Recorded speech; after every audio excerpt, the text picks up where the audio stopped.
الحمد لله نحمده ونستعينه ونستغفره ونؤمن به ونتوكل عليه ونعوذ بالله من شرور أنفسنا ومن سيئات أعمالنا من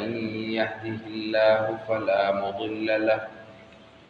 ومن يضلله فلا هادي له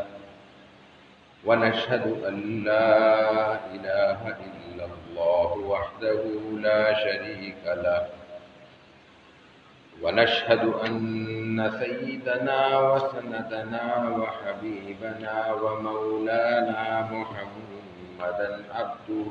ورسوله صلى الله تعالى على خير خلقه وبارك وسلم تسليما كثيرا كثيرا أما بعد فأعوذ بالله من الشيطان الرجيم بسم الله الرحمن الرحيم إنما مثل الحياة الدنيا كماء أنزلناه من السماء فاختلط به نبات الأرض مما يأكل الناس والأنعام حتى إذا أخذت الأرض زخرفها وزينت وظن أهلها أنهم قادرون عليها أتاها أمرنا ليلا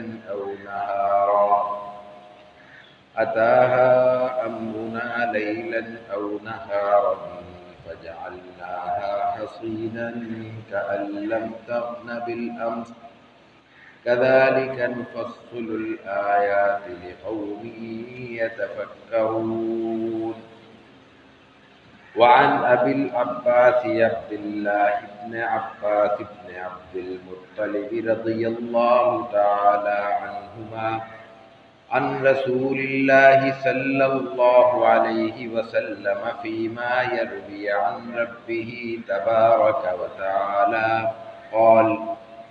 إن الله كتب الحسنات والسيئات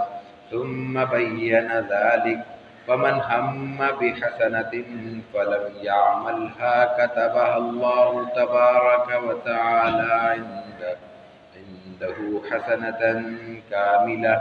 وإن هم بها فعملها كتبها الله 10 حسنات إلى 700 ضعف إلى أضعاف كثيرة وإن هم بسيئة فلم يعملها كتبها الله تعالى عنده حسنة كاملة وإن هم بها فعملها كتبها الله سيئة واحدة صدق الله العظيم وصدق رسوله النبي الكريم ونحن على ذلك لمن الشاهدين والشاكرين والحمد لله رب العالمين۔ حضرات محترم، آج کی اس نشست میں جو ہم نے حدیث مبارکہ یہاں تلاوت کرنے کی سعادت حاصل کی ہے، اس حدیث میں نیکی اور گناہ کی صورت میں اللہ تعالیٰ بندے کے ساتھ کیا معاملہ فرماتا ہے اس کا ایک پہلو بیان کیا گیا ہے۔ یعنی اس نیکی کی صورت میں، نیکی کے ارادے کی صورت میں، یا خدا نخواستہ گناہ کی صورت میں یا گناہ کے ارادے کی صورت میں اللہ تعالیٰ کے ہاں اس کے ساتھ اس کو ریکارڈ پر لانے کے لیے کیا طریقہ کار ہے، کیا ضابطہ ہے، کیا فارمولہ ہے۔ پہلے روایت کے تھوڑا سا مفہوم کو ہم بیان کرتے ہیں، اس حوالے سے پھر گناہ کے حوالے سے کچھ باتیں آگے چل کے عرض کریں گے۔ حضرت عبداللہ ابن عباس رضی اللہ تعالی عنہما سے یہ روایت منقول ہے عبداللہ ابن عباس رضی اللہ تعالی عنہما رسول اکرم صلی اللہ علیہ وسلم کے سگے چچا حضرت عباس رضی اللہ تعالی عنہ کے صاحبزادے ہیں، یعنی رسول اللہ صلی اللہ علیہ وسلم کے چچا زاد بھائی ہیں سگے. یہ ایک بڑا رشتہ ہے، قریبی رشتہ ہے. اس کے ساتھ ساتھ آپ کی زوجہ محترمہ حضرت میمونہ کے بھانجے بھی ہیں، یہ دوسرا رشتہ ہے. اور اہم ترین بات یہ ہے کہ عمر کے لحاظ سے حضرت عبداللہ ابن عباس رضی اللہ تعالی عنہما کا شمار صغار صحابہ میں ہوتا ہے، چھوٹے صحابہ میں. اور علم کے اعتبار سے ان کا مرتبہ اور ان کا مقام عہد نبوی میں ہی، عہد نبوی سے ہی، رسول اللہ صلی اللہ علیہ وسلم کے زمانے سے ہی، اور پھر بعد میں صحابہ کے زمانے میں تو خاص طور سے ان کا شمار بڑے صحابہ میں. تو مفہوم یہ ہے کہ عمر انسان کی اس کو عزت دلانے کا محض ایک باعث نہیں ہوتی، اگر علم اس کے ساتھ شامل ہو جائے تو کم عمری میں بھی انسان کو مقام اور وقار اور اعتبار حاصل ہو جاتا ہے. بڑے صحابہ میں رسول اللہ صلی اللہ علیہ وسلم بھی ان کو شمار کرتے تھے، ان کے ساتھ بیٹھتے تھے، ان کو حوصلہ افزائی کرتے تھے. اور پھر آپ کے بعد آپ کی سنت کو، آپ کے اس عمل کو صحابہ کرام نے، خلفائے راشدین نے بھی اپنے معمول کا حصہ بنایا، اہم مشاورت میں آپ کو شریک کیا کرتے تھے. اس کے ساتھ ساتھ آپ کے دنیا سے رخصت ہونے کے بعد حضرت عبداللہ ابن عباس ان چند صحابہ میں سے ہیں جنہوں نے درس اور تدریس کو اپنی زندگی کا معمول بنایا، اور آپ ہفتے میں 6 دن مختلف علوم اور فنون کے درس دیا کرتے تھے. یعنی ایک دن کو ایک سبجیکٹ کے لیے، ایک مضمون کے لیے آپ نے مقرر فرما دیا تھا. آپ ایک دن تفسیر بیان کیا کرتے تھے، ایک دن مسائل کے لیے وقت ہوتا تھا، ایک دن کلام عرب کی، ادب عربی کی باتیں کیا کرتے تھے، اور ایک دن رسول اللہ صلی اللہ علیہ وسلم کی سیرت مبارکہ بیان کیا کرتے تھے. یہ عبداللہ ابن عباس ہیں جن سے یہ روایت منقول ہے. روایت کیا ہے؟ حضرت عبداللہ ابن عباس رضی اللہ تعالی عنہما فرماتے ہیں کہ رسول اللہ صلی اللہ علیہ وسلم سے یہ بات منقول ہے، اور رسول اللہ صلی اللہ علیہ وسلم یہ فرماتے ہیں کہ اللہ تعالیٰ سے یہ بات ہم تک پہنچی ہے. یعنی یہ قول رسول اللہ صلی اللہ علیہ وسلم کا نہیں ہے، اگرچہ کہ آپ کے الفاظ میں نقل ہوا ہے، بلکہ یہ اللہ کا کلام ہے، اللہ کا قول ہے. اللہ تعالیٰ کا جو کلام ہے وہ بنیادی طور پہ تو قرآن حکیم ہے. قرآن حکیم کے علاوہ چند احادیث ایسی ہیں جس کو رسول اللہ صلی اللہ علیہ وسلم نے اللہ کا کلام کہہ کر نقل کیا ہے. یہ فرمایا ہے کہ یہ اللہ فرماتا ہے، یہ اللہ سے یوں منقول ہے. ان روایات کو حدیث قدسی کہا جاتا ہے. وہ حدیث کی قسم ہے، لیکن حدیث کی ایک خاص قسم ہے جس کو حدیث قدسی کہتے ہیں. یہ روایت ان میں شامل ہے. اللہ تعالیٰ کیا کہتا ہے؟ رسول اللہ صلی اللہ علیہ وسلم فرماتے ہیں کہ اللہ کا ضابطہ یہ ہے کہ اللہ تعالیٰ نے نیکیوں اور برائیوں کو لکھ دیا ہے، ان کا حساب، ان کا فارمولہ، ان کا ضابطہ، نیکی کے بدلے میں کیا ملے گا، گناہ کی سزا کیا ہوگی، گناہ کی گرفت، گناہ کی پکڑ کیسے ہوگی، یہ سارا ضابطہ اللہ تعالیٰ نے تحریر کر دیا ہے. ضابطہ بن چکا ہے اور وہ ریکارڈ پر آ چکا ہے. اب صرف اس پر عمل ہونا ہے. جو جو انسان نیکیاں کرتا جاتا ہے، نیکی کے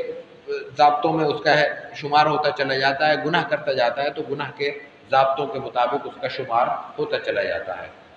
ثم بین ذلک، پھر اس کی تفصیل بیان فرمائی. کیا فرمایا؟ فمن ہم بحسنۃ، لفظ یہاں عربی میں استعمال ہوا ہے ہمہ. ہمہ کہتے ہیں ایسے عمل کو، ایسے ارادے کو جو نہایت پختگی کے ساتھ انسان ذہن میں بٹھا لے. ہلکے پھلکے ارادے کو، کوئی بات ہے ذہن میں آ گئی، گزر گئی، کوئی وسوسہ، کوئی خیال، کوئی تصور، کوئی تبصرہ، یہ ہم نہیں کہلاتا. ہم کا مفہوم ہے ایسی بات جو انسان کے ذہن میں بیٹھ جائے اور انسان پختہ عزم، پختہ ارادہ کر لے کہ یہ مجھے کام کر کے ہر صورت میں کرنا ہے. فمن ہم بحسنۃ، کسی نیکی کا اس نے پختہ ارادہ کر لیا، یہ ترجمہ مناسب ہوگا، اور وہ کر نہیں سکا. انسان بہت سی خواہشیں رکھتا ہے، انسان بہت سے کام سوچتا ہے، اور پھر کوئی رکاوٹ آ جاتی ہے، کوئی انسان کی طبی کمزوری حائل ہو جاتی ہے، کبھی طبی کمزوری بھی حائل نہیں ہوتی، طبی سستی حائل ہو جاتی ہے۔ ارادہ ہے کہ بہت ابتدا میں، آج چھٹی کا دن ہے، ابتدا میں جائیں گے، نماز سے پہلے چلے جائیں گے، کچھ تلاوت کر لیں گے، سوچتے سوچتے کرتے کرتے اٹھتے اٹھتے معلوم ہوا اذان بھی ہو گئی، جماعت بھی کھڑی ہو گئی۔ تو انسان ارادہ کر لیتا ہے، ارادہ کرنے کے بعد اس کو پایہ تکمیل تک پہنچانے میں رکاوٹ آ جاتی ہے، چاہے وہ رکاوٹ اس کی جانب سے ہو چاہے کسی اور جانب سے ہو، لیکن اللہ کے کرم اور اللہ کی عطا ملاحظہ کیجئے کہ اگر کسی نے ارادہ پکا تھا، صرف زبان سے نہیں کہا، کسی کو مطمئن کرنے کے لیے نعرہ نہیں لگایا،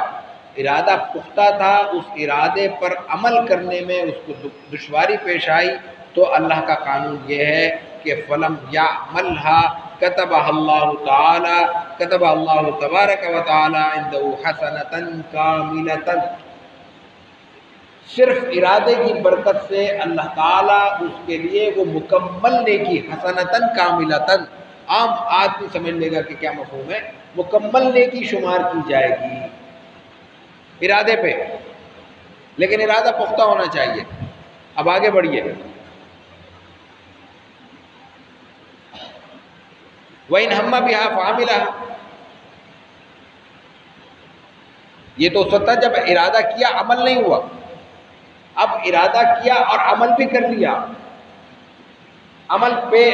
اس کو توفیق مل گئی، جو ارادہ نیکی کا تھا وہ عمل پذیر ہو گیا۔ اب آپ کیا فرماتے ہیں؟ اللہ تعالیٰ فرماتے ہیں کتب اللہ عشر حسنات،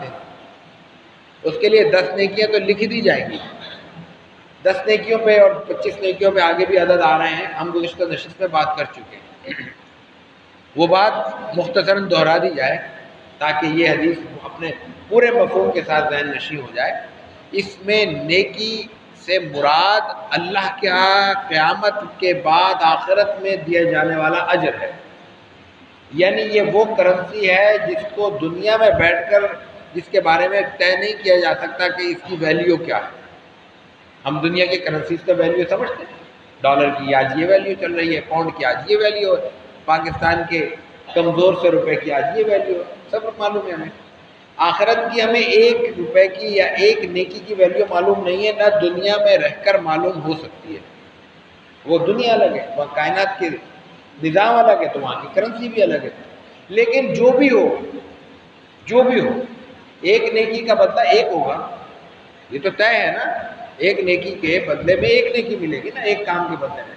اللہ تعالیٰ اس 1 کے بدلے میں 10 نیکیاں دے گا، لیکن یہ منیمم ہے، یہ کم سے کم ہے۔ آگے فرمایا کہ الی 700 ضعف الی اضعاف کثیرہ، 10 سے لے کر 700 تک، اور پھر اس کے بعد جتنا چاہے اللہ تعالیٰ اس کو بڑھا دے گا۔ 10 سے لے کر 1 نیکی، جس کا ارادہ کیا، پختہ ارادہ کیا، ارادہ کرنے کے بعد اس پر عمل پیرا ہو گیا، اس عمل پیرا ہونے کے بعد اللہ تعالیٰ نے اس کو قبول فرما لیا، قبول فرمانے کے بعد اس کی 10 نیکیاں، 10 کے بعد پھر وہ 500 نیکیاں، 700 نیکیاں، اور اس کے بعد پھر وہ ایسی انتہا تک اللہ تعالیٰ اس کو بڑھا سکتا ہے۔ ہر صورت میں بڑھانے کا وعدہ نہیں ہے، اللہ کی مرضی پر منحصر ہے کہ وہ اس حد تک بڑھا سکتا ہے کہ وہ اضعاف کثیرہ، اس کی تعداد بیان نہیں کی جا سکتی۔ لیکن ایسا کیسے ہو؟ یہ اس کا ضابطہ کیا ہو سکتا ہے؟ اس کے ضابطے پر بھی گزشتہ 1-2 نشستوں میں اشارہ ہو چکا۔ اس کا تعلق انسان کے اس عمل کے 2 پہلوؤں سے ہے۔ ایک تو یہ کہ وہ عمل انسان کتنی گہرائی اور کتنے اخلاص کی بلندی کے ساتھ کرتا ہے، نیکی کرتے ہوئے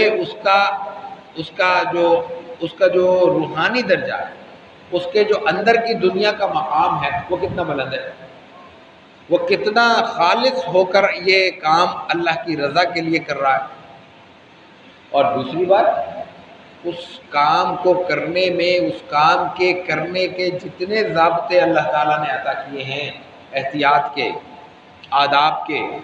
مستحبات کے، سنتوں کے، ان کا کتنا خیال رکھتا ہے۔ اگر کوئی شخص کوئی نیکی کرتا، کسی نے ہاتھ پھیلایا، آپ نے پیسے دے دیے، یہ نیکی ہو گئی۔ اور ایک نیکی کا طریقہ اور ایک عمل یہ ہے کہ آپ کو صرف علم ہوا کہ فلاں ضرورت مند ہے اور وہ سفید پوش ہے، اس کے لیے ممکن نہیں ہے کہ وہ ہاتھ پھیلا کے لوگوں کے سامنے اپنی ضرورت مندی ظاہر کرے، اپنے آپ کو سائل بنائے۔ اب اس شخص کو تلاش کر کے اس تک پہنچ کر اس انداز سے اس کی مدد کی جاتی ہے کہ اس کو علم بھی نہیں ہونے پاتا، اس کو کوئی احسان جتانے والا بھی نہیں ہوتا، اس کو کسی قسم کی شرمندگی بھی محسوس نہیں ہوتی، اس کی عزت نفس بھی مجروح نہیں ہوتی، تو یہ جو پیسے دیے تھے اس کے مقابلے میں ان پیسوں کا درجہ اللہ کے ہاں کتنا ہوگا یہ انسان سوچ سکتا ہے۔ یقین آئے گا کہ اس وقت جب اللہ تعالیٰ کے ہاں سے انشاءاللہ وہ اجر ہاتھ میں آئے گا۔ یہ فرق ہے۔ اسی طرح ایک شخص ہے، وہ مانگتا ہے، اصرار کرتا ہے، پیچھے پڑ جاتا ہے، انسان اپنی جان چھڑانے کے لیے کچھ پیسے اس کے ہاتھ پہ رکھ دیتا ہے، اللہ کے ہاں چونکہ بندے نے جیب سے نکالے، چونکہ ایک سائل کے ہاتھ پہ رکھے، چونکہ ایک ضرورت مند کی ضرورت بظاہر ضرورت مند ہے، ہم گھر جھانک نہیں سکتے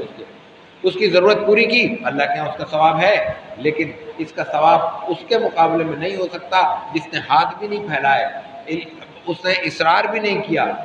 ہمارے دامن سے ہمارا دامن بھی نہیں کھینچا، اس کے باوجود ہم نے اپنی ضرورت کے مطابق، اپنی گنجائش کے مطابق، اللہ کی دی ہوئی توفیق کے مطابق اس کی مدد کر دی۔ ایک ہے یہ مسجد میں آپ کا آنا اور ہمارا آنا، دنیا کی بظاہر کوئی قوت ایسی نہیں ہے جو ہمیں یہاں کھینچ کر لائی ہو، جو اس بات کا باعث بنی ہو کہ ہم دنیا کی ساری ضرورتیں اور اپنے سارے شوق کی چیزیں چھوڑ کر یہاں آئیں۔ یہ ایک آنا ہے، اور ایک آنا ہے کسی کے ساتھ لگ کر آنا ہے، کسی کے کہنے پر آنا ہے، کسی کو دکھانے کے لیے آنا ہے، کسی کی شرما حضوری میں آنا ہے۔ دفتر میں بیٹھے ہوئے تھے 10 افراد، چلو بھائی نماز کا وقت ہو گیا، ہاں آتے ہیں، نہیں بس چلو، چل پڑے، آیا ہے وہ اللہ کے سامنے سر جھکانے کے لیے حاضر ہوا ہے،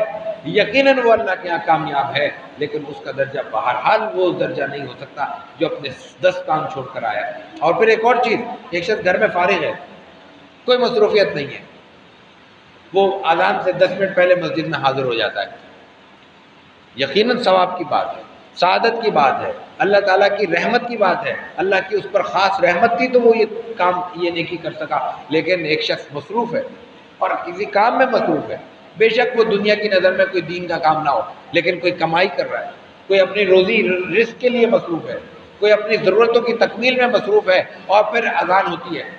مؤذن کی صدا اللہ اکبر کی حی علی الصلاۃ حی علی الفلاح کی گونجتی ہے، اور وہ اپنا کام چھوڑ کر اپنی ضرورتیں چھوڑ کر مسجد میں آتا ہے، تو اس کا ثواب پھر ہم جیسے فارغ لوگوں کے ثواب کے برابر نہیں ہے۔ یہ مفہوم ہے اس حدیث کا۔ تو آگے فرمایا، آگے اس سے بھی دلچسپ بات فرمائی، آپ نے فرمایا وَإِنْ هَمَّ بِهَا فَعَمِلَهَا كَتَبَهَا اللَّهُ عَشَرَ حَسَنَاتٍ إِلَى 700 ضِعْفٍ إِلَى أَضْعَافٍ كَثِيرَةٍ، اس کو 700 اور 700 سے بھی زیادہ اس نیکی کو اللہ تعالیٰ بڑھا دے گا۔ وَإِنْ هَمَّ بِسَيِّئَةٍ فَلَمْ يَعْمَلْهَا كَتَبَهَا اللَّهُ تَعَالَى عِنْدَهُ حَسَنَةً كَامِلَةً، ایک شخص نے نہایت پختہ ارادہ کر لیا کسی گناہ کے کرنے کا، کسی غلط کام کے کرنے کا ارادہ کیا ہے، لیکن عمل نہیں کر سکا، اب اللہ کے فارمولے کے مطابق اس کو کیا ملنا چاہیے؟ جو نیکی کا فارمولہ اب بھی بیان ہوا، ایک گناہ ملنا چاہیے، ارادہ تو کر لیا نا اس نے، ارادے کا گناہ اس کو ملنا چاہیے۔ اللہ کی رحمت کی انتہا دیکھیے کہ نہ صرف یہ کہ اس کا گناہ شمار نہیں ہوتا، بلکہ وہ بھی ایک نیکی شمار ہوتی ہے کہ ارادہ اتنا پختہ تھا، اس کے باوجود اس نے یہ گناہ نہیں کیا۔ یہ اللہ کے ہاں نیکی شمار ہوگی، گناہ کا ارادہ کرنے کے بعد گناہ سے بچ جانا، اور اگر کر لیا خدا نہ خواستہ، ارادہ بھی پختہ ہے، حالات بھی اس کے ساتھ ہیں، اور وہ گناہ کر گزرتا ہے، تو اس کے نتیجے میں فرمایا کہ وَإِنْ هَمَّ بِهَا فَعَمِلَهَا كَتَبَهَا اللَّهُ سَيِّئَةً وَاحِدَةً، گناہ کرنے کے بعد اس کی صرف ایک گناہ کی ایک خطا، ایک غلطی لکھی جائے گی، 10 نہیں لکھی جائیں گی، 50 اور 100 نہیں لکھی جائیں گی، اور ان کو 500 اور 700 اور غیر متعین عدد تک اس کو بڑھایا بھی نہیں جائے گا، ایک گناہ کیا ہے، ایک گناہ اس کا لکھا جائے گا۔ یہاں 2 باتیں اور ذہن میں رہنی چاہیے اس حدیث کے حوالے سے۔ ایک یہ بات کہ گناہ کے ارادے کی بات ہوئی ہے، پختہ ارادے کی۔ ایک خیال اگر انسان کے ذہن میں چلتا ہوا آتا ہے، صبح شام انسان کے ذہن میں الٹے سیدھے اچھے برے خیالات آتے ہیں، ان کا یہاں ذکر نہیں ہے۔ ان خیالات کو وسوسہ کہا جاتا ہے، اور وسوسے کو ذہن سے جھٹک دینا ہی کافی ہوتا ہے، اور وہ جھٹکنا ہی چاہیے، ایک بات۔ اور دوسرا گناہ کیا ہے؟